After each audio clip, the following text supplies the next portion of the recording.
வணக்கம் நேயர்களே, இது விந்தை உலகம். இன்றைய விந்தை உலகம் நிகழ்ச்சியில் எபோலா வைரஸ் முதல் பகுதி. பல வியப்பூட்டும் தகவல்களை வழங்குகிறார் ஆழ்வார்குறிச்சி ஸ்ரீ பரமகல்யாணி கல்லூரி பேராசிரியர் டாக்டர் எஸ் விஸ்வநாதன் அவர்கள். உடன் உரையாடுகிறார் கே திருமலை நம்பி.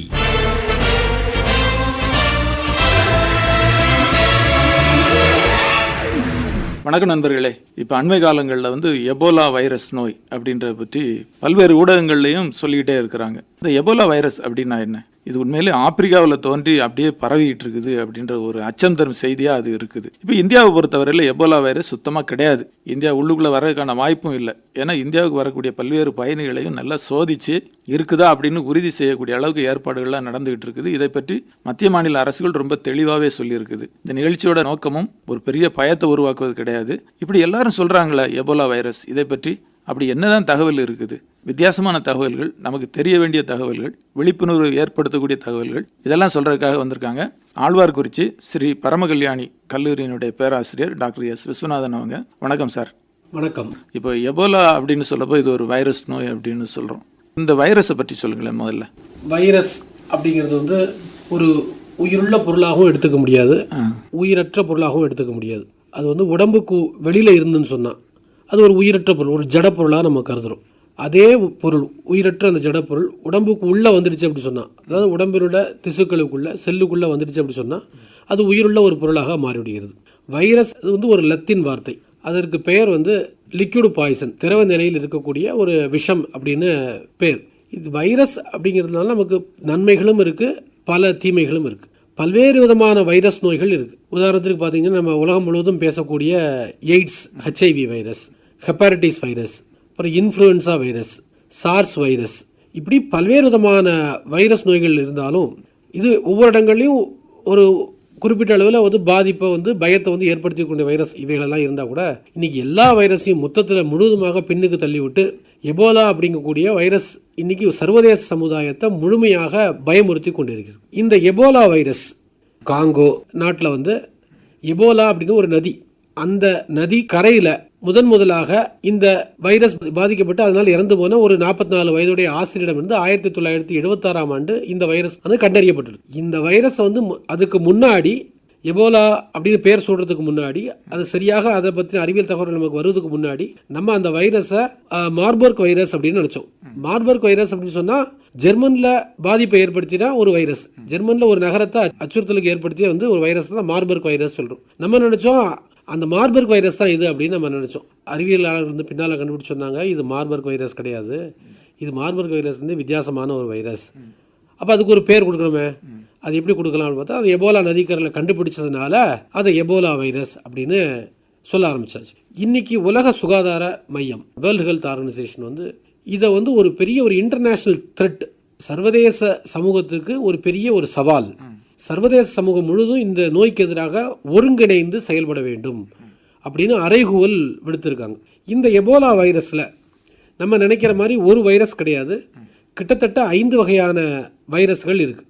இந்த எபோலா வைரஸை பார்க்குறதுக்கு முன்னாடி இந்த எபோலா வைரஸ் ஒரு ஃபிலோவீரிடே அப்படிங்கக்கூடிய ஒரு குடும்பம், அது கூட ஒரு குடும்பம் இருக்குது. குடும்பத்தை பல குடும்பங்களை நாசப்படுத்தக்கூடிய அந்த வைரஸ் கூட ஒரு குடும்பம் இருக்குது, ஒரு குடும்பத்தில் உள்ளதுதான். அது ஃபிலோவீரிடே அப்படிங்கக்கூடிய குடும்பத்தில் இருக்குது. இதில் கிட்டத்தட்ட 5 விதமான ஸ்பீஷியஸ் இருக்குது இந்த ஃபிலோவீரிடேல. உதாரணத்துக்கு ஒன்று எடுத்துன்னு BDBVன்னு சொல்கிறாங்க. இப்போ நீங்கள் சொல்கிறது எல்லாமே வைரஸ் உருவாக்கக்கூடிய, அதாவது இந்த ஹெமராஜிக் ஃபீவரை ஏற்படுத்துவது தான் BDBVன்னு சொல்லக்கூடிய புந்தி பூஜியோ எபோலா வைரஸ் அப்படின்னு சொல்கிறாங்க. ரெண்டாவது ஜெயர் எபோலா வைரஸ், அதை தான் EBOV, இதைத்தான் நம்ம காமனாக சொல்கிறோம். அதுக்கு இப்போ அதிகமாக பேசப்படுறது இந்த ஜெயர் எபோலா வைரஸ் தான். இது போக சூடான் எபோலா வைரஸ், இதை SUDVன்னு சொல்கிறாங்க. அதுக்கு அடுத்து பார்த்தீங்கன்னாக்கா தாய் ஃபாரஸ்ட் எபோலா வைரஸ், இது மேபி அந்த தாய் ஃபாரஸ்ட் ரீஜனில் அதிகமாக காணப்படக்கூடிய எபோலா வைரஸ், அது ஒரு இனமாக வச்சுருக்காங்க. அதுக்கு அடுத்தது ரெஸ்டான் எபோலா வைரஸ், இதை RESTVன்னு சொல்கிறாங்க. இப்போ மொத்தத்தில் 5 வகையான எபோலா வைரஸ்கள் காணப்படுகிறது. நமக்கு ஒரு ஆறுதல் அளிக்கக்கூடிய விஷயம் என்னன்னு சொன்னால், இந்த 5ல் 4 வகையான எபோலா வைரஸ் நம்மை தாக்குது. ஒரே ஒரு வைரஸ் நம்மளை தாக்கலை. அது அப்படியே நம்மக்கிட்ட அந்த நோய் வந்தால் கூட நமக்கு ஒரு பெரிய ஆபத்து இல்லை அப்படின்னு சொல்லிட்டு அறிவியலாளர்கள் வந்து நிரூபணம் பண்ணியிருக்காங்க. இந்த எபோலா வைரஸ் வந்து ஆக்சுவலாக இது ஒரு ஜூனோட்டிக் டிசீஸ், அதாவது விலங்குகளிடமிருந்து மனிதர்களுக்கு பரவக்கூடிய ஒரு நோய். ஒரு வௌவால் டீரோபோடிடே அப்படின்னு சொல்லக்கூடிய குடும்பத்தை சார்ந்த பழந்தின்னி வௌவால்களிடமிருந்து மனிதர்களுக்கு முதலாவதாக பரவியது. இப்பொழுது ஒரு மனிதனிடமிருந்து இன்னொரு மனிதனுக்கு பரவக்கூடிய நிலையில் உள்ளது. ஆப்பிரிக்கா கண்டம் அலறிக் கொண்டிருக்கிறது. முதலாவதாக சர்வதேச சமூகம், இந்தியா உட்பட பல்வேறு நாடுகள் ஒரு இனம் புரியாத மரண பீதியுடன் இந்த நோய் தன்னை நோக்கி வந்துவிடுமோ என்ற பயத்தில் இருந்து கொண்டு இருப்பது என்பது நிதர்சனமான உண்மை. ஆனால் நீங்கள் முதலில் அருமையாக கூறியபடி இந்த நோய் இந்த நிமிடம் வரை இந்தியாவின் எந்த ஒரு பகுதியிலும் இதுவரைக்கும் இந்த நோய் இருக்கு அப்படின்னு அறிவியல் பூர்வமாக நிரூபிக்கப்படவில்லை என்பதை நாம் அனைவரும் கருத்தில் கொள்ள வேண்டும். எனவே பயப்பட தேவையில்லை, அறிந்து கொள்ள வேண்டியது அவசியமான ஒன்று அனைவரும். இப்போ இது எப்படி பரவுது அப்படின்னு சொன்னீங்க இல்லையா, மனிதர்களிடமிருந்து மனிதர்களுக்கு அப்படின்னா அது எப்படி பரவுது? நான் ஏற்கனவே சொன்ன மாதிரி முதலில் பரவியது விலங்குகளிடமிருந்து மனிதர்களுக்கு பரவியது. இப்பொழுது நோயுற்ற ஒரு மனிதனிடமிருந்து நோய் இல்லாத, அது ஹெல்த்தியாக இருக்கக்கூடிய மற்றவர்களுக்கு பரவுவதற்கான வாய்ப்பு இருக்கிறது. கண்டிப்பாக இந்த நோயானது காற்றின் மூலமாக பரவவில்லை என்பது நமக்கு ஒரு மிக ஆறுதலான தேர்தலான விஷயம். காற்று மூலமாக இன்ஃப்ளூயன்ஸா, இது ஒரு வைரல் டிசீஸ் தான், காற்று மூலமாக பரவுறது. பரவிடுச்சுன்னு சொன்னால் ரொம்ப கஷ்டம். ஆனால் அந்த இன்ஃப்ளூயன்ஸாக்கெல்லாம் இந்த அளவுக்கு வந்து மரணத்தை ஏற்படுத்தக்கூடிய தாக்கம் இல்லை, ஒரு பெரிய பாதிப்பு இல்லை. அதனால தான் ஆண்டவன் அதை அப்படி காற்றுனால நீ பரவிக்கோ அப்படின்னு சொல்லி சொல்கிற மாதிரி இது பெரும்பான்மையான பேஷண்ட்ஸ் கிட்டக்க, நோயாளிகள் கிட்டக்க மரணத்தை ஏற்படுத்துறதுனால அந்த காற்று மூலமாக பரவக்கூடாது அப்படிங்கிற மாதிரி ஒரு கண்ட்ரோல் வச்சுருவாங்க. இது வந்து கண்டிப்பாக பார்த்தீங்கன்னு சொன்னால் இயற்கை நமக்கு வச்சுருக்கக்கூடிய ஒரு தடை, இயற்கை நமக்கு வச்சுருக்கக்கூடிய ஒரு செக்கு தான். இயற்கையை நம்ம வந்து எதிர்த்து போகக்கூடாது, இயற்கையை அனுசரித்து போகணும், இயற்கையை சுத்தமாக வச்சுக்கணும் அப்படின்னு கூட ஒரு தகவல் கூட நமக்கு இயற்கை நமக்கு சொல்கிறது. நீங்கள் சொன்ன மாதிரி இது எப்படி பரவுறது அப்படின்னு சொன்னால், ஒரு மரணம் இருந்து இன்னொரு மனிதனுக்கு நோயாளிகளினுடைய வியர்வை, பாதிக்கப்பட்ட நோயாளியின் இரத்தம், பாதிக்கப்பட்ட நோயாளியின் விந்து, சிறுநீர் ஆகியவற்றின் மூலமாக ஒரு மனிதனிடமிருந்து இன்னொரு மனிதனுக்கு பரவுகிறது. இந்த நோய் பாதிக்கப்பட்டிருக்கு அப்படின்னு தெரிஞ்சால், குறிப்பாக வந்து உயிர் பயத்தினால எந்த ஒரு உறவினர்களும் நண்பர்களோ சகோதரர்களோ சகோதரிகளோ அவரிடம் போவதற்கு பயப்படுகிறார்கள் என்பது ஒரு நிதர்சனமான உண்மை. அப்படி இருக்கும் பொழுது இந்த புனிதமான மருத்துவ தொழிலை செய்யக்கூடிய மருத்துவர்களும் செவிலியர்களும் மட்டும்தான் அவர்கள் அருகிலே சென்று அவர்களுக்கு சிகிச்சை அளிக்கிறார்கள். அவங்க பயந்தாலும் சரி பயப்படாலும் சரி சிகிச்சை அளிக்க வேண்டியது அவங்களுடைய தொழில் தர்மம். அதனால அப்படி அவங்க பண்ணுறாங்க.